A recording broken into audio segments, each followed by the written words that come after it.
만약에 우리가 오늘 예배를 정말 진심과 전심으로, 이건 만약이 아니죠. 아마 여기 계신 분들은 다 진심과 전심으로 이 코로나 시기에 뭐 이렇게 대면 예배까지 나오셨으니 얼마나 진심과 전심으로 드리시겠습니까?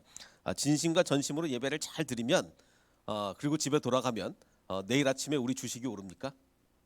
이게 이제 첫 번째 질문이고, 또 두 번째 뭐 마찬가지 질문인데, 만약에 아이고 이게 주일 성수를 빼먹었습니다. 예배를 안 드렸어요. 만약에 그러면 내일 출근하다가 타이어가 펑크가 나나요? 자, 이게 오늘 우리의 질문입니다. 먼저 강아지를 키우시는 분 뭐 요즘 많이 계시는데, 이 강아지를 키울 때 훈련을 시키지 않습니까? 이 주로 어떤 방법으로 훈련을 합니까? 간식을 주죠. 뭘 하나, 뭐 모든 동물을 훈련할 때 다 그렇죠. 뭘 하나 주면 잘하면 먹이를 주고 잘못하면 안 주고. 그래서 이제 이 동물이 먹이를 받아 먹으려고 그 이제 훈련을 잘 받지 않습니까? 자, 그런데 이 강아지 훈련 이 전문가들에 의하면 이 먹이를 주는 타이밍이 아주 중요하다는 거예요. 잘못 먹이 주는 타이밍을 잡으면 훈련이 전혀 안 된다는 겁니다. 예를 들면 이런 거죠. 엎드려를 훈련시키는데, 자, 엎드려 그러면 딱 엎드렸을 때 바로 먹이를 줘야 된다. 바로 1초만 늦게 주면 얘가 엎드렸다가 어떻게 됩니까? 그 다음에 일어나죠. 딱 이렇게 앉았을 때 먹이를 잘했어 그러고 주면 이 강아지는 어떻게 생각합니까? 내가 앉으니까 먹이를 주는구나. 이렇게 생각한다는 거예요. 그래서 엎드려 그래서 딱 엎드리면 바로 지체하지 말고 바로 그때 먹이를 줘야지, 딱 뭐 1초만 지나서 그때 주면 내가 앉으면 우리 주인이 나를 참 좋아하는구나. 그때부터 계속 앉는다는 거예요. 이게 중요하다는 건데, 이 강아지의 이제 그 사고의 한계인 거죠.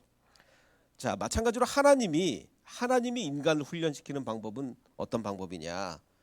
자, 근데 하나님이 우리를 훈련시키는 방법이, 하나님이 엎드려 그래서 딱 엎드렸을 때 바로 그때 먹이를 뭐 바로 축복을 막 주시고 이러면 참 좋은데 몇십 년이 지난 후에 축복이 오기도 하고, 뭐 몇십 년이 뭡니까? 뭐 성경에 보면 뭐 몇백 년 후에 오기도 하고, 뭐 예수님 곧 오신다 그래 놓고 2000년 후에 오시고 뭐 이러잖아요. 그렇죠?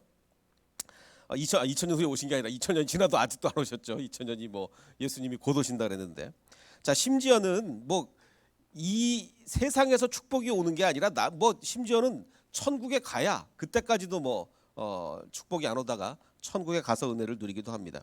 그래서 우리가 굉장히 혼란스럽죠. 왜? 우리의 지금 영적인 수준은 강아지예요. 영적인 수준은 강아지라서 엎드려. 그래서 딱 엎드렸다가 이제 딱 일어날 때 먹이를 주면 나는 일어나야 되겠구나. 뭐 이 생각을 하는 우리 강아지 수준인데, 하나님은 우리를 강아지 수준으로 대접하지 않으신단 말이에요. 그래서 이제 거기서 여러 가지 문제가 발생하게 되는 겁니다. 자, 마찬가지로 우리가 선악과를 먹은 이후, 그러니까 왜 이런 우리 강아지 수준이 되었느냐? 우리가 선악과를 먹은 이후 원래는 강아지 수준이 아니었는데 하나님과의 교제가 단절됩니다. 에덴 동산에 쫓겨나잖아요. 쫓겨나면서 에덴 동산에서 누렸던 그 하나님과의 풍성한 교제, 그 하나님이 이렇게 거닐러 내려오시다가 아담과도 교제하시고 이랬잖아요. 근데 그 교제가 단절이 되고, 교제가 단절이 되었으니 우리의 영적인 수준이 점점 낮아질 수밖에 없죠. 또 마찬가지로 그래서 우리의 영적인 기억력과 영적 판단력이 저하가 됩니다. 영적 기억력이 뭡니까? 하나님이 우리에게 어떤 은혜를 한번 딱 베풀어 주시면 그 기억을 평생 가지고 살아야 되는, 하나님이 몇 월 며칠 날 어떤 은혜, 몇 월 며칠 날 어떤 은혜, 이 기억을 평생 가지고 살아야 되는데, 이게 뭐 돌아만 쓰면 오늘 이제 제가 설교를 하고 나면 여러분이 저 문 밖으로 나가시는데 나가는 순간 어떻게 됩니까? 이게 다 잊어버려요. 다 잊어버려요. 영적 기억력이 저하가 되면서 영적 판단력도 저하가 되는 거죠. 그러니 이게 훈련이 안 되는 거예요. 훈련이. 자, 그래서 무엇을 해야 축복을 받는지 인식하지 못하고 오히려 강아지처럼 앉아야지 먹을 걸 주는구나, 이렇게 잘못 생각할 수가 많다는 거죠. 오늘은 이것과 관련된 이야기입니다. 자, 먼저 우리 영적 기억력을 점검해 보겠습니다. 지난주 말씀의 핵심, 영적 기억력. 아마 다 기억하실, 우리 뭐 헤세드 교회 교인들은 워낙 영적 기억력들이 좋으셔서 다 기억하시리라 믿습니다. 하나님이 죽는다고 말씀하셨죠. 자, 너는 이제 내가 분명히 선악과 먹기 전에 먹으면 죽는다라고 했고, 먹었으니 너는 죽는다. 흙으로 돌아갈 것이다. 라고 하니 아담이 그때서야 자기 아내의 이름을, 여태까지는 여자라고만 부르다가 이름이 없다가 그때서야 아내의 이름을 지어주죠. 죽는다는 얘기를 듣고 그때 아내의 이름을 무엇이라 불렀으니 그는 이름이 모든 어떤 자의 어머니가 됨이라. 자, 이름을 하와라고 지었는데 하와의 뜻이 뭐라고 그랬습니까? 하와의 뜻은 생명이란 뜻이죠. 너는 이제 죽는다. 그랬으니까 바로 그 자리에서 그 자리에서 그랬는지 조금 있다 그랬는지 자기 아내의 이름을 생명이라고 부릅니다. 그러면서 뭐라고 하냐면 죽는다고 했는데 그럼 모든 죽은 자의 어머니가 아니라 모든 산 자의 어머니가 됨이라 라고 아담은 그렇게 이름을 지었죠. 이렇게 이름 지은 이유가 무엇이라 그랬습니까? 바로 이 앞에 15절에 하나님께서 복음을 먼저 얘기해 주잖아요. 원복음. 내가 너 뱀으로 하여금 여자와 원수가 되게 하고 뱀의 후손도 여자의 후손과 원수가 되게 하는데 정말 결정적인 클라이막스에 가서는 여자의 후손 예수 그리스도는 너의 머리를 상하게 할 것이고 너는 그 3인칭 단수입니다. 단수. 너는 그의 한 사람 그의 예수 그리스도의 발꿈치를 상하게 할 것이다. 미리 복음을 다 말씀을 해주셨기 때문에 그 복음을 들은 아마 근데 지금 성경에는 창세기 3장 15절에 이렇게 짧게만 기록되어 있지만 하나님이 아담에게 진짜 말씀하신 것 전체는 이거보다 훨씬 좀 더 길지 않을까. 성경은 다 축약해서 기록을 하니까 훨씬 길게 얘기해서 아담이 아마 충분히 우리가 구원받는구나. 우리가 이렇게 범죄했지만 구원받는구나. 그걸 아마 충분히 느끼지 않았을까. 그런 생각이 듭니다. 그래서 이제 너는 흙으로 돌아갈 것이다. 너는 이제 죽을 것이다. 라는 얘기를 들었지만 그래 내가 죽지만 이제 주님께서 우리를 살려주실 것이다. 그래서 아내의 이름을 하와라. 생명이라. 그리고 너는 모든 산자의 어머니가 될 것이다. 그러자 하나님이 이 아담에게 더 큰 은혜를 베풀어 주시죠. 그 아내를 위하여 그 아담과 그의 아내를 위해서 가죽옷을 지어 입히십니다. 우리의 죄악 부끄러운 부분을 가려주시는 거죠. 참 이게 하나님의 너무나 큰 은혜인데 그래서 이 선악과 이야기의 핵심은 우리가 물론 죄진 것도 핵심이고 다 다른 거 다 핵심이지만 구원의 선포와 메시아적 예언이 바로 이때부터 있었다. 이게 이 선악과 이야기의 핵심인 거예요. 너는 그의 너는 그 어떤 3인칭 단수 그 예수 그리스도의 메시아의 발꿈치를 상하게 할 것이다. 즉 십자가를 지실 것을 발꿈치를 상하게 한다는 것은 진짜로 발꿈치를 문다는 게 아니라 십자가 고난을 얘기하는 거죠. 십자가를 지실 것을 벌써 미리부터 창세기 3장부터 예언을 하신 겁니다.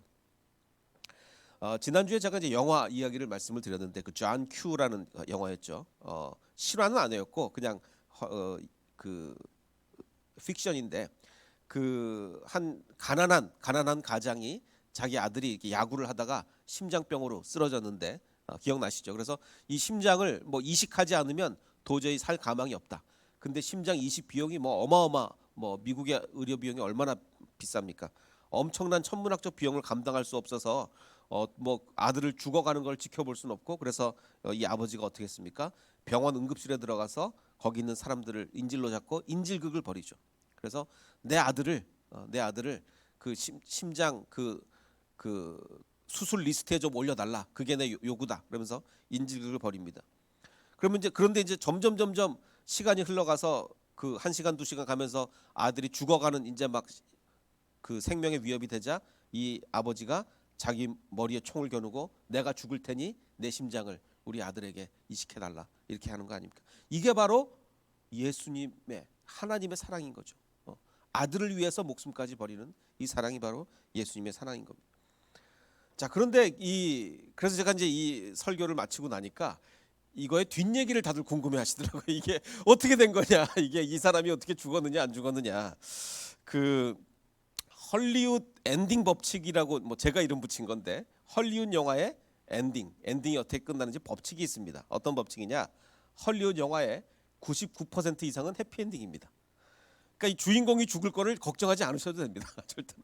이 헐리우드 영화는 거의 대부분 다 해피엔딩이기 때문에 그리고 이건 픽션이긴 하지만 실화인 경우에도 이 세상에는 비극이 얼마나 많습니까? 근데 헐리우드 영화는 비극을 영화화하지 않습니다.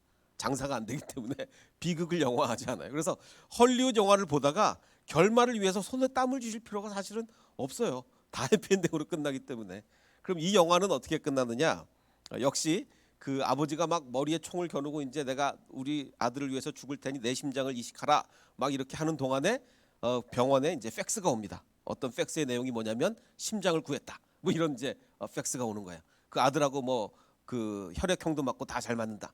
팩스를 받자마자 병원 직원이 막 쏜살같이 달려갑니다. 그래서 인지를 잡고 있는 그 사람들한테 심장을 구했다. 심장을 구했다. 그래서 얼른 그 심장으로 아들을 수술하고 정말 성공리에 수술을 마치는 뭐 이런 해피엔딩의 이야기입니다. 자, 우리는 전능하지 않습니다. 우리는 전지하지도 않고 전능하지도 않아요. 전지전능하지 않은 우리도 대부분의 영화 결과를 예측할 수 있죠.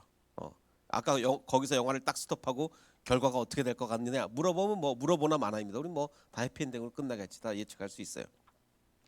자, 전지전능하지 않은 우리도 웬만하면 영화 예측이 다 가능한데 하물며 전지전능하신 하나님이 메시아를 보내실 걸 다 예언하셨고 그가 상함을 당하실 것, 즉 발꿈치를 상하게 한다는 건 십자가를 지실 것까지 다 예언을 하셨는데 선악과를 창조하시면서 그 선악과도 하나님이 창조하신 거 아닙니까?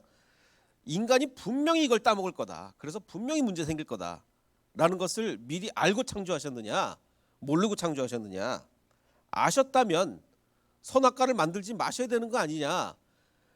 이 얘기를 뭐 아마 여러분들도 저도 그렇고 이제 청년 시절에 뭐 대학생 시절에 수련회 가면 선후배들과 같이 밤을 새면서 이불 덮고 이불 속에서 밤새면서 뭐 하나님 선악과 왜 만드셨냐? 알면 만드시면 안 되는 거 아니냐? 뭐 맨날 이런 토론하지 않았습니까?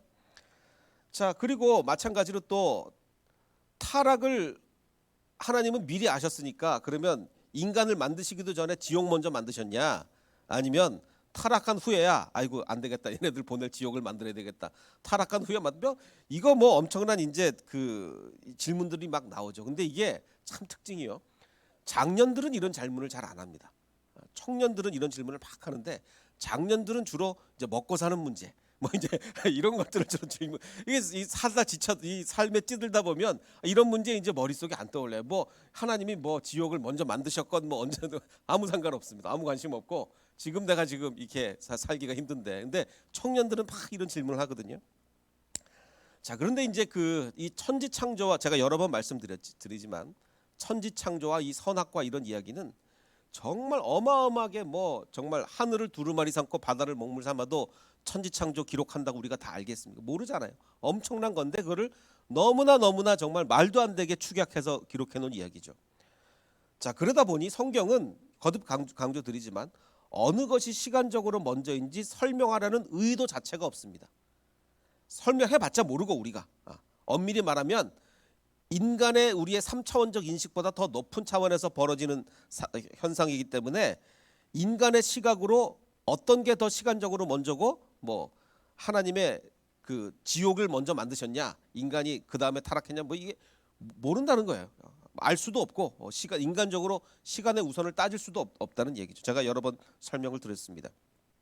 그래서 이 선악과 이야기에서 우리의 관심의 초점은 어느 게 더 시간적으로 먼저냐 뭐 이런 걸 따지는 게 아니라 구원하시는 하나님의 은혜에 초점을 맞춰야 된다.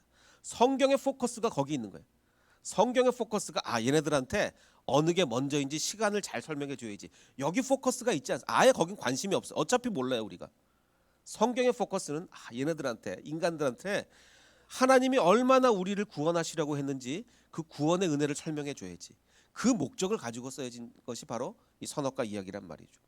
자, 그래서 성경은 은혜에 초점을 두고 기록한 책인데 그 책을 가지고 우리가 그것을 바탕으로 사건의 시간 기록을 막 추적해 나간다면 오류가 발생할 가능성이 지금 포커스가 전혀 다른데 저자의 포커스는 은혜와 사랑 하나님의 정말 희생 여기에 있는 건데 우리가 엉뚱하게 어느 게 시간 먼저냐 자꾸 그거를 캐내려고 한다면 잘못된 오류를 발생할 수 있다.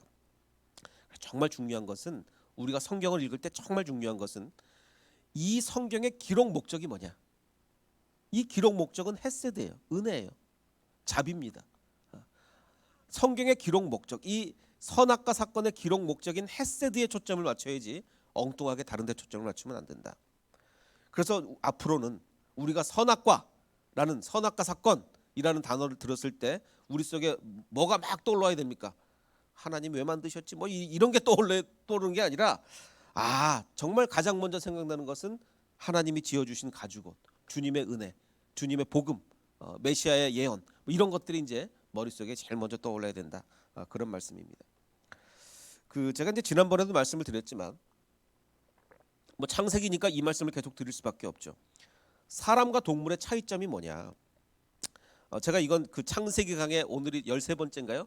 두 번째 시간, 즉 한 2달 반 전에 말씀을 드렸으니까 다 기억하고 계실 줄 믿습니다. 사람과 동물의 차이점이 뭐냐? 사회적, 즉 정치적 동물이냐? 사람이 아니죠. 옛날에는 그런 줄 알았지만 뭐 동물학자들 얘기 들어보면 동물들도 얼마든지 사회적이고 정치적인 동물들이죠.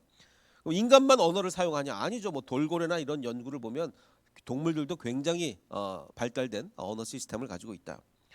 인간들만 도구를 사용하냐? 아니다. 뭐 까마귀 같은 경우만 해도 이 철사 고리를 주고 철사 긴 거를 주고 이 병 안에 음식을 넣어놨더니 지가 막 구부려 가지고 철사를 지가 구부려 가지고 이렇게 도구를 만들어서 먹더라. 뭐 사람만 도구를 사용하는 게 아니다. 사람만 수학적 능력이 있냐? 제가 영상 보여드렸죠. 침팬지가 이거 물론 뭐 이거를 수학이라고 말하긴 좀 그렇지만 어쨌든 침팬지도 굉장히 지적 능력을 발휘하는 걸 우리가 봤습니다. 그러면은 사람과 동물의 차이점이 뭐냐? 지난번에 제가 한번 요약해 드린 건 바로 이거죠. 하나님이 이르시되 하나님이 우리의 형상, 하나님의 형상과 모양대로 인간이 지음을 받았죠. 이건 동물하고 완전히 구별되는 거예요. 동물들은 그냥 종류대로 하나님이 종류대로 창조하셨는데 사람만 동물에게는 하나님의 형상과 모양이 없습니다. 사람만 하나님의 형상과 모양이 있는 거예요. 또 인간에게는 땅을 정복해라. 땅의 모든 생물을 다스려라 라고 하셨는데 동물에게는 너 정복해라 다스려라 이런 명령 안 하셨죠. 동물에게는 그냥 생육 번성 충만해라 이런 얘기만 하셨는데 사람에게는 정복하고 다스려라. 그리고 사람을 창조하실 때는 영적인 존재로 생명이 되게 창조를 하셨어요. 동물은 절대로 영적인 존재로 창조하지 않으셨습니다. 동물엔 이런 언급이 없어요.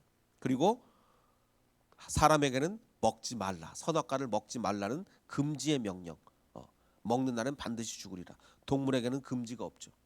그런데 지난번에 정말 제가 강조했듯이 이 나머지 모든 동물과의 차이점이 어디서 나오냐면 하나님의 형상을 가지고 우리가 창조되었다는 것에서 나머지 다른 점들이 다 파생되는 거예요. 그러니까 땅을 정복하라는 것도 하나님의 형상을 가졌으니까 정복하는 거지 그냥 정복하는 게 아니죠. 마찬가지로 우리가 영적인 존재로 태어난 것도 하나님의 형상을 가졌으니까 영적인 존재가 되는 거지 그냥 괜히 영적인 게 아니란 말이에요. 또 마찬가지로 먹지 말라. 자유의지가 있으니까 먹지 말라는 거 아니 뭐 먹을 수도 있고 우리 자유의지가 있는 거 아닙니까? 하나님의 형상이니까 우리가 자유의지가 있는 거죠. 그러니까 모든 것은 하나님의 형상과 관계가 있는데 제가 이제 이걸 설명드리면서 이건 다 지난번에 설명드린 거고 설명을 안 드린 게 있습니다. 사람과 동물의 차이점 뭐냐? 여자의 창조 과정이 사람은 특별합니다. 여자의 창조 과정 어떻습니까? 사람은 여호와 하나님이 이르시되 야 아담 너 사람이 혼자 사는 게 안 좋다. 내가 그를 위해서 돕는 배필을 지어야 되겠다. 자 그러면 동물들도 다 이래 야 사자야 너 혼자 사는 게 안 좋구나. 내가 돕는 배필 이게 아니에요. 모든 동물은 남자 여자를 미리 다 암컷 수컷을 미리 다 창조를 하셨어요. 사람만 야 혼자 사는 게 좋지 않으니 내가 돕는 배필을 주겠다라고 이렇게 하신 겁니다. 자 그래서 아무래도 동물에게는 남녀 관계가 이 돕는 배필의 관계가 아닐 수가 있어요. 동물은 남자 여자 동시에 창조했죠. 자 그래서 인간에게 있어서 이 남녀 간의 관계는 동물과 달리 매우 특별하다. 이게 이제 한 가지 동물과의 차이점이고 또 하나 차이점은 동물과 차이점은 제가 이제 이 성경을 가르치면서 많은 사람들한테 사람과 동물의 차이점이 뭐냐 이렇게 물었을 때 여러 답이 나오잖아요. 그러니까 성경을 이렇게 오랜 시간 가르치면서도 이 대답을 굉장히 중요한 대답인데 한 번도 들은 적이 없어요. 뭐냐? 여호와 하나님이 가죽옷을 지어 입히셨는데 동물들은 옷을 입지 않잖아요. 동물들 중에 동물들도 도구를 만든다고요. 도구도 막 철사를 지가 구부려 가지고 이거 해 먹고 뭐 동물들도 다 도구를 만드는데 옷을 지어 입는 동물 보신 적 있습니까? 자기의 벗은 몸이 부끄러워서 벗은 몸이 부끄러워서 벗은 몸을 가리는 동물 보신 적 있습니까? 아니잖아요. 아니잖아요. 이게 동물과 정말 다른 거예요. 왜? 인간은 선악과를 먹었거든요. 그 결과 우리는 자기가 옷을 해 입다가 하나님이 가죽 옷을 지어 입혀 주셨고 어쨌든 인간은 그 후로 옷을 입고 살아가게 된단 말이죠. 이게 굉장히 큰 차이점이에요. 인간은 결국 죄의 문제가 끝까지 우리를 괴롭히고 있는 거예요. 죄의 문제가. 자, 그럼 하나님이 그래서 이제 우리를 가려 주시려고 가죽 옷을 지어 입히셨는데 어느 동물이었을까요? 어느 동물? 뭐 제일 좋은 고급 가죽이 무슨 가죽이죠? 뭐 뱀 가죽? 아니 뭐 그래서 어떤 학자는 이 옷이 그 자기를 유혹한 그 뱀을 가죽을 벗겨가지고 뭐 만들었던 설부터 별별 설들이 다 모르죠. 뭐 어떤 동물이었는지 기록이 없어서 모르는데 이제 뭐 우리 구약 시대까지는 계속 다 제사가 있었습니다. 근데 이제 그 예루살렘 성전이 파괴되면서 이제 제사를 못 드리게 되는데 그 옛날에 제사 드리던 시절에 동물 보호 단체가 있었다면 어땠을까요? 들고 일어나지 않았을까요? 동물을 죽이면 어떡하냐 이거. 제사를 위해서 동물을 죽인다는 게 말이 되냐. 자, 그러면 이 희생된 동물은 억울할까요? 억울하지 않을까요? 하나님이 인간의 죄를 위해서 이제는 뭐 예수 그리스도가 다 사하셨으니까 아니지만 인간의 죄를 위해서 동물을 죽인다. 이게 괜찮습니까? 괜찮지 않습니까? 그 제가 이거 한번 보여드린 사진인데 2004년에 있었던 일이에요. 대만에서 한 46세 남성이 뭔가 열심히 부르짖고 있습니다. 동물들에게 부르짖고 있어요. 동물들에게 뭘 부르짖고 있느냐?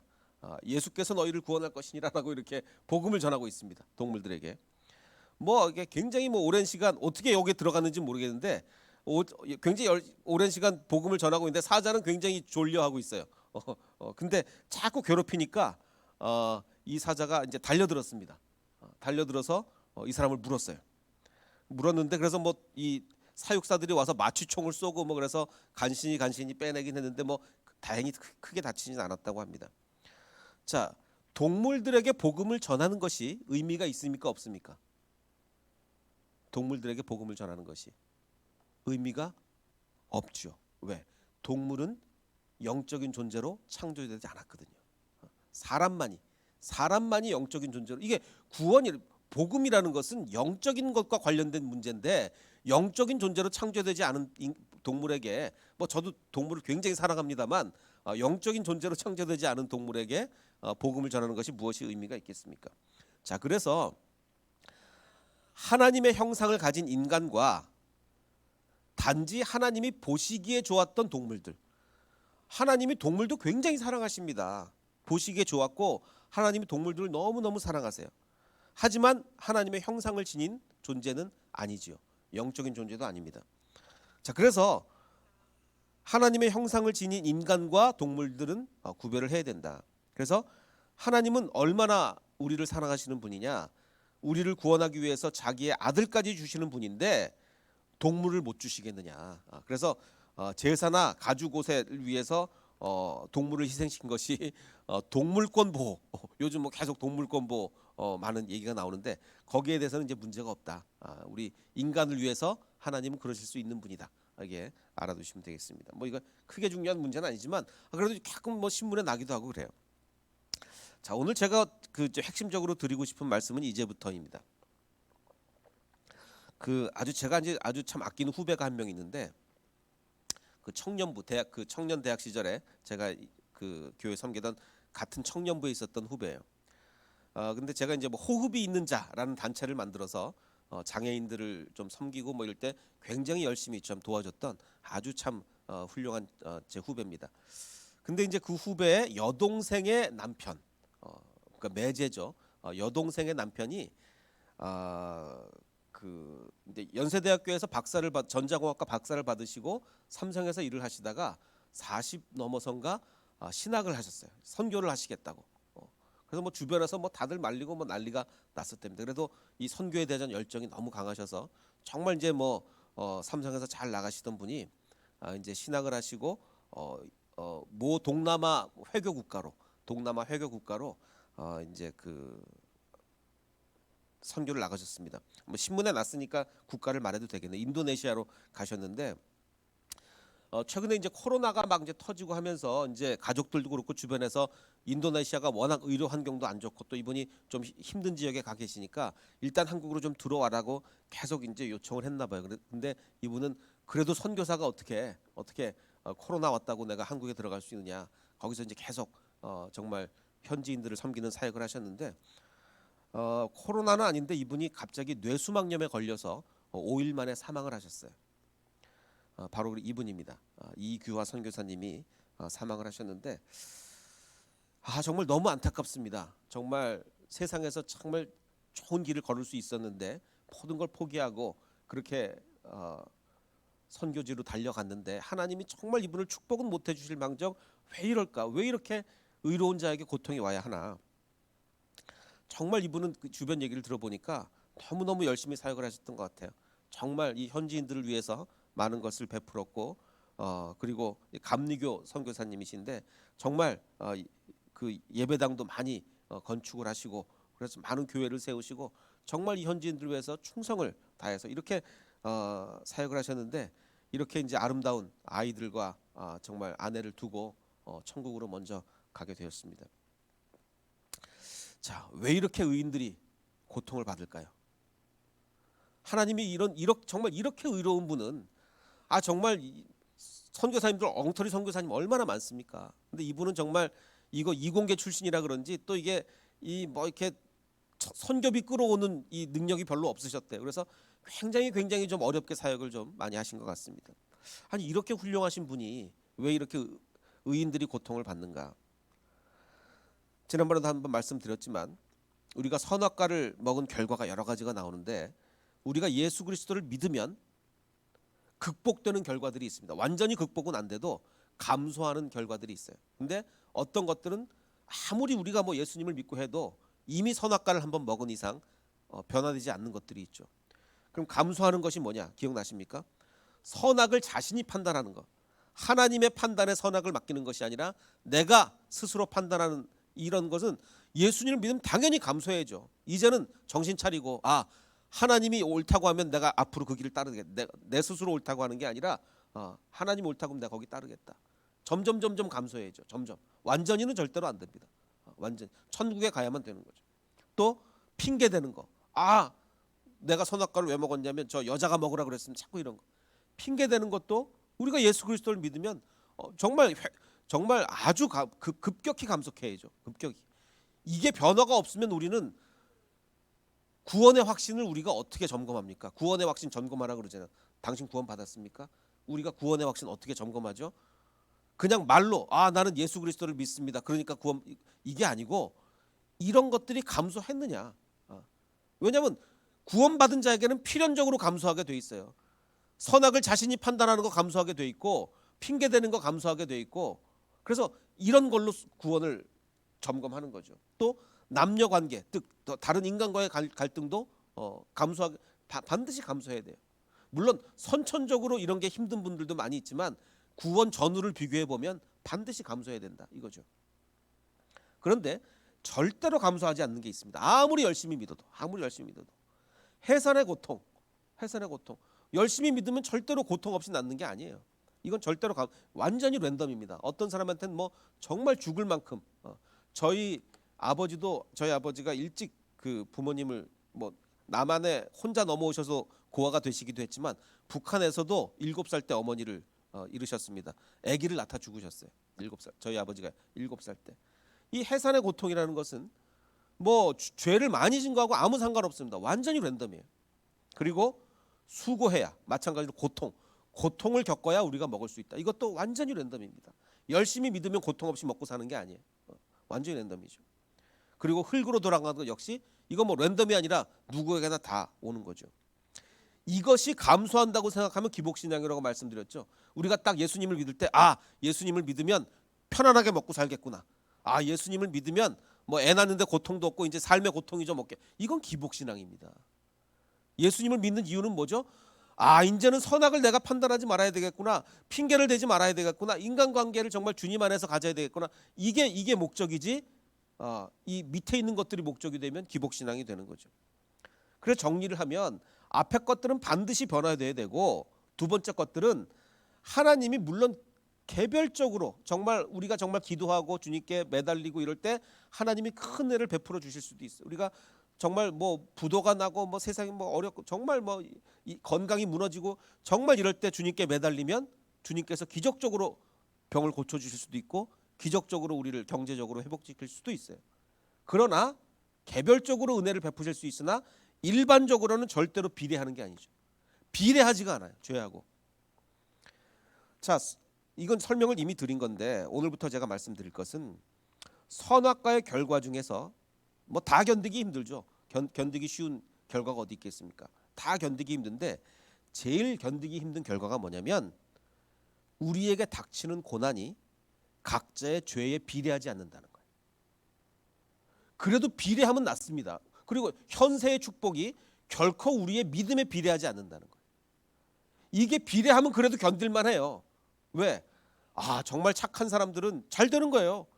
나쁜 인간들은 보니까 맨날 벌 받고 뭐 맨날 타이어 펑크 나고 뭐 맨날 가다가 발 삐고 뭐 팔목 발목 다 부러지고 이러는 거예요. 그러면 우리는 전신이 번쩍 들고 어느 누가 불평하겠습니까? 어느 누가. 세상이 이렇다면 우리는 살만하다고요. 왜? 결국 자기가 잘하면 되니까. 근데 그게 아니기 때문에 힘든 거예요. 그게 아니기 때문에. 선악과의 결과 중에서 뭐 모든 게 다 힘들지만 가장 견디기 힘든 게 비례하지 않는다는 거예요. 그래서 에덴 동산에 살고 있지 않은 우리는 이 현실을 인정해야만 됩니다. 정말 아까 그 선교사님처럼 그렇게 훌륭하신 분도 그렇게 어이없이 가실 수가 있다고. 그 가족들의 그 고통을 남겨둔 채 어이없이 가실 수가 있다는 말이에요. 왜? 우리는 에덴 동산에 사는 게 아니니까. 이거를 인정해야 돼요. 이거를 인정하지 못하면 우리 속에 끝없이 갈등이 있고 끝없이 괴로움이 몰려올 수밖에 없습니다. 자, 그런데 이 사실이 그럼 우리에게 계속 절망만 주느냐? 그렇지가 않습니다. 프랑스의 문인이자 철학가죠. 장 자크 루소는 물론 제가 이분과 저라 신학이 동일하진 않지만 적어도 이분의 이 말씀만은 100% 맞다고 동감할 수밖에 없어요. 이분이 뭐라고 얘기했냐면 이 땅에서 악인이 잘 되고 의인이 고난받는 것을 보면 오히려 우리는 그러니까 우리는 이렇게 딱 하면 어떻게 이렇게 악인들이 잘 되고 어떻게 이렇게 의인들이 고난을 받느냐. 하나님 안 계시구나. 영혼이 없구나. 이렇게 생각하기 쉬운데 반대라는 거예요. 반대. 악인이 잘 되고 의인이 고난받는 것을 보면 영혼이라는 게 없구나. 하나님 없구나가 아니라 반대로 오히려 영혼의 불멸을 믿지 않을 수가 없어. 영혼이 반드시 있구나. 왜냐? 이 우주를 살펴보니 모든 우주가 얼마나 이렇게 질서 있게 잘 돌아가는지. 우주를 보니까 정말 모든 게 이 하나 인간의 몸을 봐서도 그렇고 하나님이 우주를 기가 막히게 만드셨구나. 모든 게 질서대로 잘 돌아가. 어느 것 하나 질서가 어긋나는 법이 없구나. 자, 그런데 뭐 하나만 안 됩니까? 악인이 잘 되고 의인이 고난받는 거예요. 다른 건 다 질서 있게 돌아가는데 이것만 잘 안 되는 거예요. 자, 그러면 그냥 이것만 안 된다고 덮어두는 게 아니죠. 그러면 우리는 어떻게 생각할 수 있습니까? 이 명백한 모순, 악인이 잘 되고 의인이 고난받는 이 명백한 모습을 해결하기 위해서는 천국과 지옥이 있을 수밖에 없다. 천국과 지옥이 있으면 그 다음에 모든 게 해결되는 거잖아요. 이 땅에서 의인이 아무리 고난받아도, 이 땅에서 정말 아까 그 선교사님과 같은 의인이 아무리 고난받아도 천국 들어가면 이제 끝나는 거 아닙니까? 그 다음부터는 불공평이 어디 있고 불만이 어디 있어요? 모든 게 다 해결되는 거죠. 이 땅에서 악인들이 아무리 잘 돼도, 이 땅에서 정말 그 악한 인간들이 아무리 잘 돼도 지옥이 있으면 끝나는 거 아닙니까? 모든 게 다 해결되는 거죠. 그러니까 이 장 자크 루소의 말이 너무너무 맞는 거예요. 이 땅에서 악인이 잘 되고 의인이 고난받는 것을 보면 오히려 우리는 영혼의 불멸을 믿을 수밖에 없다. 왜? 다른 건 이 세상의 모든 게 다 잘 돌아가는데 그거 하나만 안 되겠냐? 아니다. 이 명백한 모습을 해결하기 위해서는 천국과 지옥이 있을 수밖에 없다. 그래서 이 세상에서는 의인이 고난을 받는 경우가 정말 많죠. 그러기에 우리는 천국의 존재를 더욱더 확신하게 되는 것입니다. 자, 그런데 우리에게 정말 은혜가 되는 것은 의인들이 고통받을 수 있습니다. 아니, 오히려 더 고통받을 수도 있어요. 옳은 일을 하다 보니 당연히 그렇겠죠. 옳은 일을 하다 보니 의인이 더 고통받을 수도 있습니다. 그러나 이 선악과 이야기의 핵심이 뭐라고요? 은혜죠. 그러나 우리 곁에는 괴로울 때 바라볼 수 있는 주님이 있는 거예요. 선악과 이야기의 핵심은 가죽 옷에 있습니다. 원복음에 있어요. 내가 너희를 구원하겠다라고 하는, 내가 메시아를 보내서 너희를 구원해라겠다고 하는 그 원복음의 선악과의 이야기의 핵심이 있고, 하나님이 우리를 위해서 지어주신 가죽 옷에 핵심이 있는 것입니다. 의인들이 고통받을 수도 있지만, 또 내가 고통받을 수도 있지만, 정말 감사한 것은 그러나 우리 곁에는 내가 언제나 바라볼 수 있는, 언제나 부르짖을 수 있는 주님이 계시다는 그 사실을 믿고 살아가는 저와 여러분이 되시기를 주님의 이름으로 축원합니다. 우리 아까 불렀던 찬양, 괴로울 때 주님의 얼굴 보라. 저는 제 그 사랑하는 후배의 그 매제가 그토록 허망하게 하나님께 갔는데 그 가족들의 마음이 어떻겠습니까? 세 자녀가 있고 참 너무나 마음이 아픈데, 우리 모두도 마찬가지예요. 우리 모두의 삶에 참 이런 아픔들이 있습니다. 그러나 괴로울 때 우리는 주님을 바라볼 수 있고, 괴로울 때 주님께 부르짖을 수 있고, 살려달라고 얘기할 수 있고, 또 주님이 우리를 따뜻하게 안아주시니 얼마나 감사합니까? 우리 이 찬양 부르면서 괴로울 때 주님을 부르짖는 우리가 되기를 원합니다.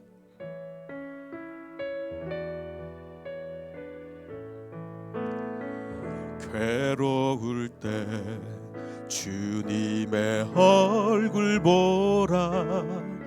평화의 주님 바라보아라. 세상에서 시달린 친구들아, 위로의 주님 바라보아라. 눈을 들어 주를 보라. 내 모든 염려 주께 맡겨라. 슬플 때에 주님의 얼굴 보라. 사랑의 주님 안식 주리라. 힘이 없고 내 마음 연약할 때 능력의 주님 바라보아라. 주의 이름 부르는 모든 자는 힘 주시고 늘 지켜주. 눈을 들어 주님을 보아라. 눈을 들어 주를 보라. 내 모든 염려 주께 맡겨라. 슬플 때에 주님의 얼굴 보라. 사랑의 주님 안식 주리라. 우리 잠시 기도하게 될 때, 아버지 하나님, 그렇습니다. 이 세상의 법칙은 이미 일그러져 있습니다. 악인이 잘 될 수도 있고 의인이 오히려 더 많은 고난을 받을 수도 있습니다. 그러나 우리는 고난받을 때에 부르짖을 수 있는 주님이 계시기에 그 힘으로 일어날 수 있습니다. 아버지 하나님, 우리 삶의 고난은 끝까지 계속될 것입니다. 우리 삶의 고난이 결코 없어지진 않습니다. 그러나 우리는 주님이 계시기에 이겨낼 수 있음을 고백합니다. 우리 함께 이 고백을 하며 주님께 기도하겠습니다.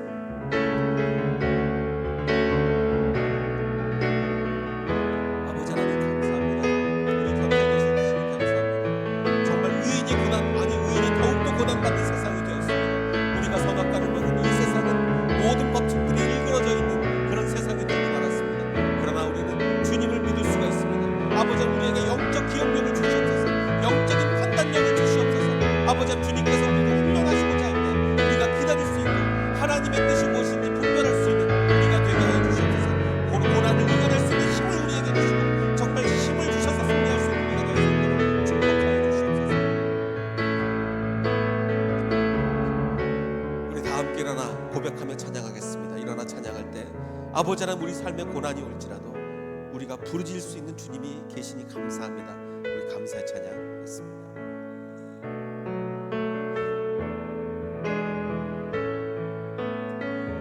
괴로울 때 주님의 얼굴 보라 평화의 주님 바라보아라 세상에서 시달린 친구들아 위로의 주님 바라보아라 눈을 들어 주를 보라 내 모든 염려 주께 맡겨라 슬플 때에 주님의 얼굴 보라 사랑의 주님 안식 주 눈을 들어 주를 보아라 눈을 들어 주를 보라 내 모든 염려 주께 맡겨라 슬플 때에 주님의 얼굴 보라 사랑의 주님 안식 주리라. 아버지 하나님 감사합니다.